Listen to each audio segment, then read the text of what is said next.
ಒಂದು ವೇಳೆ ನೌಕರ ಮೃತಪಟ್ಟರೆ ಆ ಮೃತನ ಕುಟುಂಬಕ್ಕೆ ನೌಕರಿನ ಕೊಡ್ತಾ ಇದ್ರು. ಜೊತೆಗೆ ಒಂದು ಪರಿಹಾರವಾಗಿ ಒಂದು ವೈಫ್ಗೆ ಹೆಂಡತಿಗೆ 1 ಲಕ್ಷ 2 ಲಕ್ಷ ರೂಪಾಯಿ ದುಡ್ಡು ಕೊಡ್ತಾ ಇದ್ರು. ಅದು ಫ್ಯಾಮಿಲಿ ಪೆನ್ಷನ್ ಸ್ಕೀಮ್ ಆಯಿತು. ಅದಾದ ನಂತರ PV ನರಸಿಂಹರಾವ್ ಅವರ ಕಾಲದಲ್ಲಿ ಪ್ರಧಾನಮಂತ್ರಿ ಆಗಿದ್ದಾಗ 1995ರಲ್ಲಿ ಈ ಒಂದು EPS ಕಾಯ್ದೆ ಬಂತು. ಈ EPS ಕಾಯ್ದೆನ ರಚನೆ ಮಾಡಿದ್ದು ಕೇಂದ್ರ ಸರ್ಕಾರ. ಕೇಂದ್ರ ಸರ್ಕಾರ ಹಲವಾರು ಮಹತ್ವದ ಉದ್ದೇಶಗಳನ್ನ ಇಟ್ಟು ಈ ಒಂದು ಕಾಯ್ದೆನ EPS 95 ಕಾಯ್ದೆನ ಪ್ರಾರಂಭ ಮಾಡಿದ್ರು. ಅವತ್ತಿನ ಒಂದು ಕಾಲದಲ್ಲಿ ನೌಕರರ ಬದುಕನ್ನ ನಾವು ಹಸನ ಮಾಡ್ತೀವಿ, ಸರ್ಕಾರಿ ನೌಕರರಿಗೆ ಬರ್ತಕ್ಕಂಥ ಪಿಂಚಣಿ ಹಣಕ್ಕಿಂತ ಹೆಚ್ಚಿನ ಸೌಲಭ್ಯನ ಕೊಡ್ತೀವಿ ಅಂತಕ್ಕಂಥ ಅಂಶನ ಒಳಗೊಂಡಂತೆ ಈ ಒಂದು ಕಾಯ್ದೆನ 1995ರಲ್ಲಿ ಪ್ರಾರಂಭ ಮಾಡಿದ್ರು. ನಮ್ಮಿಂದ ದೇಣಿಗೆಯಾಗಿ 417 ರೂಪಾಯಿ, ತದನಂತರ 541 ರೂಪಾಯಿ ತಗೊಂಡ್ರು. ಆಮೇಲೆ 1250 ರೂಪಾಯಿ ದೇಣಿಗೆನ, ಇಷ್ಟು ಅಮೌಂಟನ್ನು ತಗೊಂಡು. ಆದರೆ ಕಾಲಘಟ್ಟದಲ್ಲಿ ಏನಾಯಿತು, 2001ನೇ ಇಸ್ವಿನಲ್ಲಿ ಏನು ಮಾಡಿದ್ರು, ಕೇಂದ್ರ ಸರ್ಕಾರ ಒಂದು ಆಪ್ಷನ್ ಅಂತ ಮಾಡಿ ಎಲ್ಲ ನಿವೃತ್ತ ನೌಕರರನ್ನ ವಂಚಿಸಿ ಅವರು ಎಕ್ಸೆಂಪ್ಟೆಡ್, ನಾನ್ ಎಕ್ಸೆಂಪ್ಟೆಡ್, ಮತ್ತೆ ನೀವು ಆಪ್ಷನ್ ಕೊಟ್ಟರೆ ನಿಮಗೆ ಹೈಯರ್ ಪೆನ್ಷನ್, ಆಪ್ಷನ್ ಇಲ್ಲ ಅಂತ ಅಂದರೆ ಇಲ್ಲ ನಿಮಗೆ ಪೆನ್ಷನ್ ಅನ್ನೋದನ್ನ ಕೇವಲ ಅವರ ಕಚೇರಿ ನೋಟಿಸ್ ಬೋರ್ಡನ್ನು ಅನೌನ್ಸ್ ಮಾಡಿ ಇದನ್ನೆಲ್ಲ ಮಾಡಿದರು. ಈ ಒಂದು ಹೊರಗಿನ ಜಗತ್ತಿಗೆ EPF ಅಧಿಕಾರಿಗಳು ಯಾವುದೇ ಮಾಹಿತಿನ ನೀಡಲಿಲ್ಲ, ಕುತಂತ್ರ ಮಾಡಿದರು.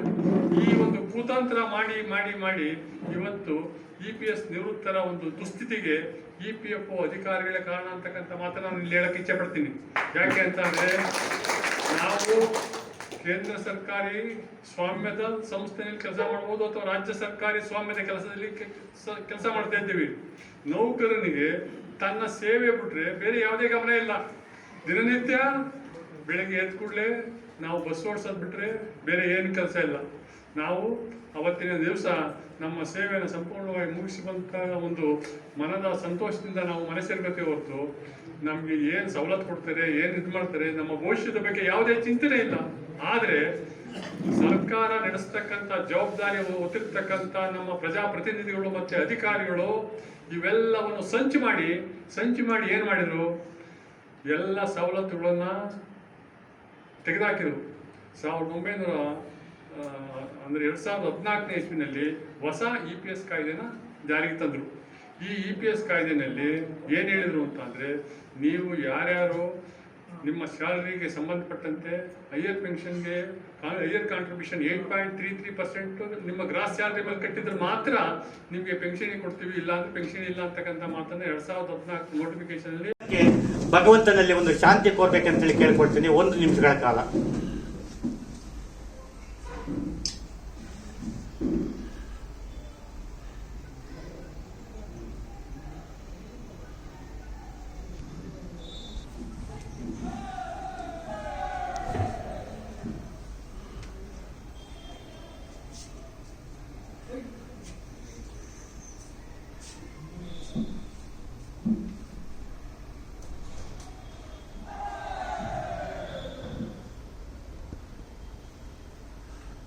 ಓಂ.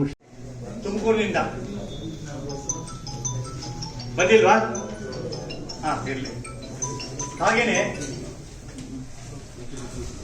ಹೇಳಲಿಕ್ಕೆ ಒಂದೇ ಜಿಲ್ಲೆಯವರಲ್ಲ, ಪ್ರತಿಯೊಂದು ಜಿಲ್ಲೆನಲ್ಲೂ ನಮ್ಮ ಹೋರಾಟಕ್ಕೆ ಸ್ಪಂದಿಸಿ ನಮಗೆ ಬೆನ್ನೆಲುಬಾಗಿ ನಿಂತ್ಕೊಂಡು ಮರಣ ಹೊಂದಿದ್ದಾರೆ.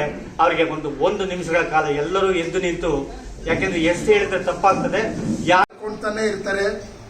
ಎಲ್ಲಿ ಅವರ ಒಂದು ಅವಶ್ಯಕತೆ ಇದೆ ಅಲ್ಲಿ ಅವರು ಇರ್ತಾರೆ. ಅವರು ಎಂದೂ ಯಾವುದೇ ನನಗೆ ಗೌರವಿಸಲಿ ಅಥವಾ ಇದು ಮಾಡಲಿ ಅನ್ನೋ ಒಂದು ಮನೋಭಾವನೆಯೇ ಇಟ್ಕೊಂಡೆ ನಮ್ಮ ಒಂದು ಸಂಘದ ಹೋರಾಟಕ್ಕಾಗಿ ಬೆನ್ನು ಕೊಡುವಂತ ಒಬ್ಬ ಸಹೃದಯ ಬಾಂಧವರಿಗೆ ನಮ್ಮ ಸಂಘದ ಪರವಾಗಿ ಅಭಿನಂದನೆಗಳನ್ನ ನಾನು ಹೇಳೋದಕ್ಕೆ ಇಷ್ಟಪಡ್ತೀನಿ. EPS 95 ನಿವೃತ್ತ ಪಿಂಚಣಿದಾರರ ಬೇಡಿಕೆಗಳಿಗಾಗಿ ಈ ಸಂಘವು ದೇಶದ ಅನೇಕ ರಾಜ್ಯಗಳ ಮತ್ತು ರಾಷ್ಟ್ರದ ಫೆಡರೇಷನ್ಗಳ ಜೊತೆ ಕೈಗೂಡಿ ನಿವೃತ್ತ ನೌಕರರ ಒಳಿತಿಗಾಗಿ ಹೋರಾಟವನ್ನು ನಡೆಸುತ್ತಾ ಬಂದಿದೆ. ಈ ಸಂಘದಲ್ಲಿ ಅಧ್ಯಕ್ಷರಾಗಿ ಸೇವೆ ಸಲ್ಲಿಸುತ್ತಿದ್ದ ಶ್ರೀಯುತ ಜೀವ ಮಹಾಂತಪ್ಪನವರನ್ನ ನಾವು ಈ ಹೊತ್ತಿನಲ್ಲಿ ಅವರು ನಮ್ಮ ಸಂಘಕ್ಕೆ ಕೊಟ್ಟ ಸಹಕಾರ ಸೇವೆಯನ್ನ ನಾವು ಇಂದು ಸ್ಮರಿಸುತ್ತಾ 28/8/2024 ಅವರು ದೈವಾಧೀನರಾಗಿರುತ್ತಾರೆ. ಆದರೂ ಸಹ ಆ ಒಂದು ಭಗವಂತನಲ್ಲಿ ಅವರ ಆತ್ಮಕ್ಕೆ ಚಿರ ಶಾಂತಿಯನ್ನು ಕೋರುತ್ತಾ ನಮ್ಮ ಸಂಘ ಅವರಿಗೆ ಶುಭವನ್ನು ನಾವು ಅಚೇತನಕ್ಕೆ ಶ್ರದ್ಧಾಂಜಲಿಯನ್ನು ಅರ್ಪಿಸುತ್ತೇವೆ. ನಮ್ಮ ಸಂಘದ ವತಿಯಿಂದ 15/9/25 ಬಾಗಲಕೋಟೆ EPS ಪಿಂಚಣಿದಾರರ ಕ್ಷೇಮಾಭಿವೃದ್ಧಿ ಮಹಾಮಂಡಳದ ವಾರ್ಷಿಕ ಸರ್ವ ಸದಸ್ಯರ ಮಹಾಸಭೆಗೆ ಬಹುತೇಕ ನಮ್ಮ ಎಲ್ಲ ಸಂಘದ ಎಲ್ಲ ಸಂಘಟನೆಗಳ ಎಲ್ಲ ಸಭೆಗಳಿಗೆ ಹೊರಗಡೆ ಮಟ್ಟದಲ್ಲಿ ನಡೆಯುವಂಥ ಸಭೆಗಳಿಗೆ ನಮ್ಮ ಪ್ರಧಾನ ಕಾರ್ಯದರ್ಶಿಗಳು ಚಾಚು ತಪ್ಪದೆ ಭಾಗವಹಿಸಿ ನಮ್ಮ ಒಂದು EPS ಪಿಂಚಣಿದಾರರ ಆಗು ಹೋಗುಗಳ ಬಗ್ಗೆ ಚರ್ಚೆಯನ್ನು ನಡೆಸ್ತಾ ಇರ್ತಾರೆ. ಇವರು ಆ ದಿನ ಅಲ್ಲಿ ಹೋಗಿ ಹಾಜರಾಗಿರುತ್ತಾರೆ. ಅದೇ ರೀತಿ 18ರಂದು ಮಹಾರಾಷ್ಟ್ರದ ಸೊಲ್ಲಾಪುರದಲ್ಲಿ ಪಿಂಚಣಿದಾರರ ಕ್ಷೇಮಾಭಿವೃದ್ಧಿ ಸಂಘ ವಾರ್ಷಿಕ ಮಹಾಸಭೆಗೆ ಇವರು ಹಾಜರಾಗಿರುತ್ತಾರೆ. ಅದೇ ರೀತಿ ಮಹಾರಾಷ್ಟ್ರದ ನಾಗ್ಪುರದಲ್ಲಿ ರಾಷ್ಟ್ರೀಯ ಸಮನ್ವಯ ಸಮಿತಿಯವರು ಒಂದು ಬೃಹತ್ ಸಮಾವೇಶವನ್ನು ಆಯೋಜಿಸಿದರು. ಈ ಕಾರ್ಯಕ್ರಮಕ್ಕೆ 4 ಜನ ಸಂಸತ್ ಸದಸ್ಯರು ಸಹ ಭಾಗವಹಿಸಿದ್ದು, ಆಯಾ ಫೆಡರೇಷನ್ ಸದಸ್ಯರು ಮತ್ತು ಪದಾಧಿಕಾರಿಗಳು ಆಗಮಿಸಿ ಕೇಂದ್ರ ಸರ್ಕಾರ ಮತ್ತು ಕೇಂದ್ರದ EPF ಅಧಿಕಾರಿಗಳ ವಿರುದ್ಧ ನಡೆಸಿದ ಹೋರಾಟಕ್ಕೆ ಒಂದು ನಮ್ಮ ರಾಮಭದ್ರಯ್ಯನವರು ಹಾಜರಿದ್ದು ನಮ್ಮ ಒಂದು ಸಂಘದ ಒಂದು ಇದನ್ನು ಪ್ರತಿನಿಧಿಸಿರುತ್ತಾರೆ. ಅದೇ ರೀತಿ ಡಿಸೆಂಬರ್ 9 ಮತ್ತು 10ರಂದು ದೆಹಲಿಯ ಜಂತರ್ ಮಂತರ್ನಲ್ಲಿ ರಾಷ್ಟ್ರೀಯ ನಿವೃತ್ತ ಕರ್ಮಚಾರಿ ಫೆಡರೇಷನ್ ಅವರು ನಾಗ್ಪುರ್ ಇವರು ಒಂದು ದೆಹಲಿ ಚಲೋ ಆಂದೋಲನವನ್ನು ಹಮ್ಮಿಕೊಂಡಿದ್ದರು. ಈ ಒಂದು ಆಂದೋಲನಕ್ಕೆ ನಮ್ಮ ಒಂದು ಸಂಘದಿಂದ ಶ್ರೀಯುತ ಬ್ಯಾಟಾಚಾರ್ಯವರು, ಶ್ರೀಯುತ ಚಾಮೇಗೌಡರು, ಶ್ರೀಯುತ ರಾಮಭದ್ರಯ್ಯನವರು, ಶ್ರೀಯುತ ಮಂಜುನಾಥ್, ಪರಮೇಶ್, ವೇಲಾಯುಧನವರು, ಶ್ರೀಯುತ ಷಣ್ಮುಖರವರು, ದೇವೇಗೌಡ, VL ರಾಧಾಕೃಷ್ಣ 9 ಜನರ ತಂಡ ನಮ್ಮ ಒಂದು ಜಿಲ್ಲೆಯನ್ನು ಪ್ರತಿನಿಧಿಸಿ ರಾಷ್ಟ್ರೀಯ ಈ ಹೋರಾಟದಲ್ಲಿ ಭಾಗವಹಿಸಿರುತ್ತಾರೆ. ಈ ಕಾರ್ಯಕ್ರಮಕ್ಕೆ ಭಾಗವಹಿಸಿರುತ್ತಾರೆ. ಇದೇ ರೀತಿ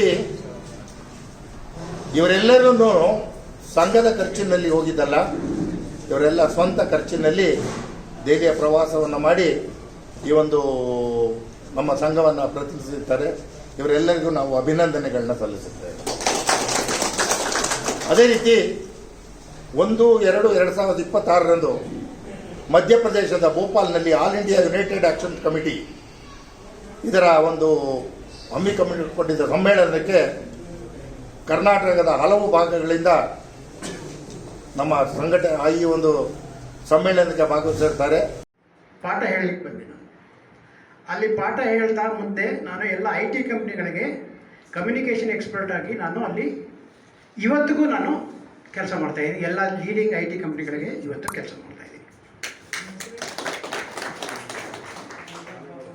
ಇದಿಷ್ಟು ನನ್ನ ಒಂದು ಸಂಕ್ಷಿಪ್ತವಾದ ಪರಿಚಯ. ಈ EPS 95 ಅಂತ ಬಂದಾಗ ಇಲ್ಲಿ ಯಾವ ಊರು, ಯಾವ ಜಿಲ್ಲೆ, ಯಾವ ರಾಜ್ಯ ಅಂತ ಬರೋದಿಲ್ಲ. ನಾವೆಲ್ಲ EPS ಮಾತ್ರ ಬರ್ತದೆ. ಯಾಕಂದರೆ EPSನವರು ಭಾಳ ನೊಂದ್ಬಿಟ್ಟು ಭಾಳಷ್ಟು ಸಂಕಟದಲ್ಲಿದ್ದಾರೆ. ಯಾಕಂದರೆ ಆವಾಗ ಸಂಕಟದಲ್ಲಿದ್ದಾಗ ವೆಂಕಟರಮಣ ಅಂತ ಹೇಳ್ತಾರಲ್ಲ, ಹಾಗೆ ನಮ್ಗೆ ಹಣ ಬರಲಿಲ್ಲ ಅನ್ನೋದು ಮಾತ್ರ ಗೊತ್ತು. ಮತ್ತು ನಾವು ಯಾವ ಊರಿನವರು, ಯಾವ ದೇಶದವರು, ಯಾವ ರಾಜ್ಯದವರು ಅಂತ ನಮ್ಗೆ ಗೊತ್ತಾಗೋದು ಬೇಡ. ಸೊ ಅದನ್ನು ಇಟ್ಕೊಂಡು ನಾವು ಒಗ್ಗಟ್ಟಾಗಿ ಕೆಲಸ ಮಾಡೋಣ ಅಂತ. ಈಗ ನಂಜುಂಡೇಗೌಡರು ಸರ್ ಹೇಳಿದ್ರು, ನಾವೆಲ್ಲ ಸುಮಾರು ಒಟ್ಟಿಗೆ ಕೆಲಸ ಮಾಡಿದವರು. ಈಗ ನಮ್ಮ ಸರ್ಕಾರ ಹೇಗೆ ಮಾಡ್ತಾ ಇದೆ ಅಂತಂದರೆ, ಈಗ ನಿಮ್ಗೆ ಬ್ಯಾಂಕ್ ಗೊತ್ತು, LIC ಗೊತ್ತು. ಅವೆಲ್ಲ ಹೇಗಂತಂದರೆ, ನಿಮ್ಮ ಹತ್ರ LICದು ತೊಗೊಳ್ತಾರೆ, ಎಷ್ಟು ಜನ ಮೆಚುರಿಟಿ ಆದಮೇಲೆ ಎಷ್ಟು ಜನ ದುಡ್ಡು ಕೊಡ್ತಾರೆ, ಏನು ಮಾಡ್ತಾರೆ, ನಡುವೆ ಬಿಟ್ಟಿರ್ತಾರೆ, ಅದು ಏನು ದುಡ್ಡಾಗುತ್ತೆ, ಅದಕ್ಕೋಸ್ಕರ ಕೆಲಸ ಮಾಡ್ತಿರೋ LICಗಳಿವೆಲ್ಲ ಇನ್ಶೂರೆನ್ಸ್ ಕಂಪ್ನಿಗಳು. ಸರಿಯಾಗಿ ಯೋಚನೆ ಮಾಡಿ. ಆನಂತರ ಈ ಬ್ಯಾಂಕ್ನವರು ಅಷ್ಟೇ, ಯಾರ್ಯಾರೋ ಹಣ ಇಟ್ಟು ಎಲ್ಲೆಲ್ಲೋ ಆಗಿರುತ್ತೆ, ಎಲ್ಲೆಲ್ಲೋ ಹೋಗಿರ್ತಾರೆ, ಆ ಹಣಗಳೆಲ್ಲ ಉಳಿದ್ರೆ ಸಾಕು ಅಂತಿರ್ತಾರೆ ಅವರು. ಹಾಗಾಗಿ ಎಲ್ಲ ಬ್ಯಾಂಕ್ನಲ್ಲಿ ಈಗ ನೋಡಿ, ಸುಮಾರು ಕೆಲವು ವರ್ಷಗಳ ಹಿಂದೆ ಏನಾಯಿತು, ಬ್ಯಾಂಕ್ ಅಕೌಂಟ್ ಓಪನ್ ಮಾಡಿ ಅಂದರು. ಯಾಕಂದರೆ ಒಬ್ಬ ಸಾಮಾನ್ಯ ತರಕಾರಿ ಮಾಡೋನು ಬ್ಯಾಂಕಲ್ಲಿ ಟ್ರಾನ್ಸಾಕ್ಷನ್ ಮಾಡ್ಬೇಕಾದ್ರೆ ಅವನಲ್ಲಿ ಬ್ಯಾಂಕ್ ಅಕೌಂಟ್ ಓಪನ್ ಮಾಡ್ದ. ಎಷ್ಟು ಹಣ ಆಯಿತು, ಏನಾಯಿತು ಅದೆಲ್ಲ, ಆ ಹಣ ಉಳಿದಿದ್ದೆಲ್ಲ ಬ್ಯಾಂಕ್ನವ್ರಿಗೆ ಆಯಿತು. ಇದು ಯಾಕೆ ಉತ್ತರ ಒಂದು ಇದು ಹೇಳ್ತಾ ಇದ್ದೀನಿ, ಉದಾಹರಣೆ ಹೇಳ್ತಾ ಇದ್ದೀನಿ ಅಂದರೆ, ನಮ್ಮ EPS 95 ಹಣನೂ ಅಷ್ಟೇ. ಸರ್ಕಾರಿ ನೌಕರರಿಗೆ ಒಳ್ಳೇದು ಮಾಡ್ತೀನಿ ಅಂತ ಹೇಳ್ತಾ ಹೋಗಿ LIC ಅವ್ರಿಗೂ ನೀವು ಸತ್ತರೆ ನಿಮ್ಗೆ ದುಡ್ಡು ಕೊಡ್ತೀನಿ ಅಂತ ಹೇಳಿ ಬ್ಯಾಂಕ್ ಅವರು ಒಂದು ಕಾರ್ಡ್ಗೆ 2 ಲಕ್ಷ ಕೊಡ್ತಾರೆ. ATM ಕಾರ್ಡ್ ಗೊತ್ತಾ ನಿಮಗೆ? ಯಾರು ಕ್ಲೇಮ್ ಮಾಡಿದ್ರೆ ಇದುವರೆಗೂ? ಯಾರೂ ಮಾಡಿಲ್ಲ. ಹಾಗೆ EPSIನಲ್ಲೂ ಭಾಳಷ್ಟಿದೆ. ಅದು EPSI ಮಾಡಿದ ಉದ್ದೇಶ ಏನು, ಹೀಗೆಲ್ಲ ಕೊಡಬೇಕು ಅಂತ. ಕಾಲಾನಂತರ ಏನಾಯಿತು, ಎಲ್ಲರೂ ಮನಸ್ಸು ಬಂದಂಗೆ ಚೇಂಜ್ ಮಾಡಿಕೊಂಡು ಬಂದರು. ಕೊನೆಗೆ ಏನಾಯಿತು, ನಮಗೆ ಬರೋ ಹಣನೂ ಬರದೇ ಇದ್ದಾಗ ಮಾಡಿಟ್ಟು. ಈಗ ನೋಡಿ 13-14ರಲ್ಲಿ EPS 95 ಅಲ್ಲ EPFO ಆಫೀಸ್ನವರು ನಮ್ಮ ಹಣನ ಇನ್ವೆಸ್ಟ್ ಮಾಡಿದ್ದಾರೆ. ಎಲ್ಲಿ? ರಿಲಯನ್ಸ್ ಕಂಪ್ನಿನಲ್ಲಿ.